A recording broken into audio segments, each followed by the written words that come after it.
आप देख रहे हैं तेज खबर 24 और वक्त है खबरों का। रीवा के ठाकुर रणमत सिंह महाविद्यालय में राष्ट्रीय शिक्षा नीति कितनी कारगर होगी, इस बात पर चर्चा का आयोजन किया गया।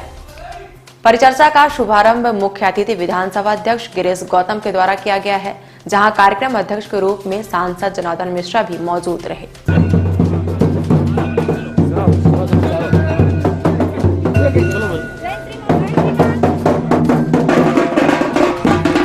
श्री जगन्नाथाय नमः। श्री सरस्वत्यै नमः। ध्यानं समर्पयामि। माल्यादेन सुगंधेन माल्यत्यादिनो प्रोहमहितान्। इस दौरान विधानसभा अध्यक्ष ने कहा कि अब तक जो शिक्षा पद्धति चल रही थी वह लॉर्ड मैकाले की शिक्षा पद्धति थी। लॉर्ड मैकाले ने भारतीय संस्कृति को नष्ट करने, भारतीयों में फूट डालने तथा अंग्रेजों के लिए काम किया था। अब नई शिक्षा पद्धति मैकाले की कमियों को दूर करेंगी, जिसका आधार हर विषय पर गहन शोध तथा राष्ट्रीय भावना का विकसित करना होगा, जिसके लिए विद्वानों ने 21 वर्ष तक मंथन किया है। विधानसभा अध्यक्ष ने कहा कि शिक्षण संस्थानों में विद्यार्थी को शिक्षा, विद्या और ज्ञान तीनों प्राप्त होते हैं। यदि विद्यार्थी का उद्देश्य केवल शिक्षित होना होता तो उसका संपूर्ण विकास नहीं होगा। उन्होंने कहा कि गूगल आपको जानकारी दे सकता है, लेकिन रोटी नहीं दे सकता। रोटी प्राप्त करने के लिए आपको परिश्रम करना पड़ेगा। इसी तरह ज्ञानवान बनने के लिए हमें परिश्रम करना पड़ेगा।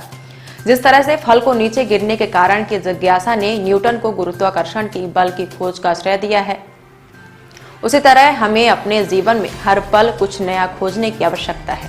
तो आगे समाप्त कर देते हुए इस कॉलेज की उन दिनों की हमें याद कराई आपने, इन कॉलेज के भवनों की, इन कमरों की, और वो जमाना भी था, बहुत अच्छी अच्छी महासोटी थी। हम लोग विद्यार्थी थे, विद्यार्थी होते हुए भी कई विषयों पर बोलने का अवसर मिलता था। आज शायद उसमें कमी आई। आज वो वाद विवाद कहां है? आज हमें बता दिया जाता है कि इस पर बोलना, केवल ये बोलना, अपनी तरफ से सोचकर कुछ मत बोलना, हम पढ़ करके आए वही हमको बोलना, और शायद यही चूक हो रही है। यदि उस तरह की प्रतिभा होती है, आप खुल करके बोलने दीजिए बच्चों को।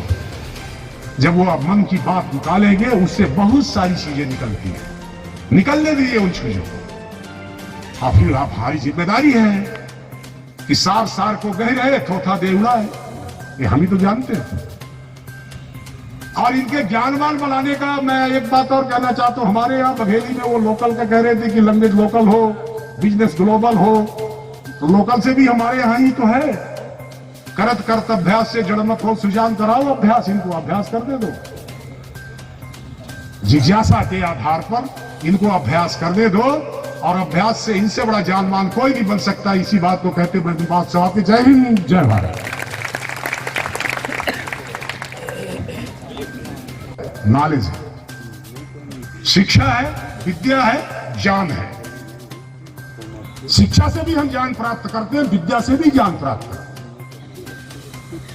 और शिक्षा से प्राप्त किए हुए ज्ञान हमको इंप्लॉय पैदा करता है, इंप्लॉय बनाता है। जैसा वो कह रहे थे कि हमारा बेसिक सिद्धांत ये है कि हम शिक्षा को रोजगारमुखी बनाइए, क्योंकि आज की आवश्यकता है। और जो विद्या से हम ज्ञान प्राप्त करते हैं, उससे हम लीडर पैदा करते हैं। लीडर मतलब नेता, हम जैसे नेता नहीं। लीडर मतलब समाज का प्रवर्तक, समाज का प्रदर्शक, समाज को सोच विचार देने वाला, वो समाज का नेतृत्व करने वाला हम पैदा करते हैं। आज हमको जरूरत इसी बात की। शायद हमारी कोई कमियां रही होगी जिसके कारण हम ये नहीं कर पाए। अभी जब वो विचार कर रहे थे तो हमारे पहले बोलने वाले कह रहे थे कि वो पीढ़ियों का अंतर, हमारी पीढ़ी, इनकी पीढ़ी। मैं इनको धन्यवाद करना चाहता हूं कि एक बार 30-40 साल बाद मुझे फिर आकर के देखने का अवसर मिला।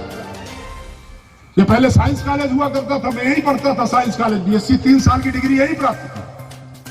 फिर उसमें चला गया साइंस कॉलेज जो बगल में, अब जो शायद पहले उसमें चला गया। फिर जब टीआरएस कॉलेज में पढ़ने आया, एलएलबी कर दिया, तो टीना वाला जो था उसमें चला गया। इन कमरों में हम लोग दो तरह से काम करते थे। इस मैदान में जैसे कह रहे थे, क्रीड़ा का आनंद, खेल का आनंद, बगीचे का आनंद, ये आनंद तो लेते थे। लाठियां खाने का भी आनंद लेते थे। आंदोलन कर, प्रदर्शन कर, हाथ तोड़वाने का भी आनंद यही लेते थे। जेल जाने का भी आनंद यहीं से मिलता था। वो कह रहे थे कि पीढ़ियों का अंतर है, और आज के बच्चे, युवा तो शायद वो अंतर इसलिए है कि हमसे पहले के जमाने में हम लोग भाग्यशाली हैं, हम जनाते थे आज ये बैठी हुई पीढ़ी, हमने दोनों को युगों के परिवर्तन होने में दोनों समय को देखा है। एक समय वो था कि ये मोबाइल का कहीं रता पता नहीं था। हमारे सांसद जी कह रहे थे कि लाइब्रेरी में जाओ, स्वाभाविक है, यदि हमें विद्या प्राप्त करना है तो लाइब्रेरी में जाना पड़ेगा। शिक्षा प्राप्त करना तो क्लास में आकर के चले जाना, मिल जाएगी शिक्षा, उसमें फर्क नहीं पड़ता। और शायद लाइब्रेरी इसलिए छूट रही कि आजकल मोबाइल आ गया, किसी चीज की जानकारी हो सेट करो लगाओ, अब वो गलत आती है सही आती है मालूम नहीं, पर वो मिल जाती है अपने को। हमने वो भी पीढ़ी देखी कि हम लोगों के जमाने में बिना मोबाइल के जो कम्युनिकेशन का संपर्क का सूत्र था, एक दूसरे से मिलना था। हमसे पहले वालों ने शायद ये नहीं देखा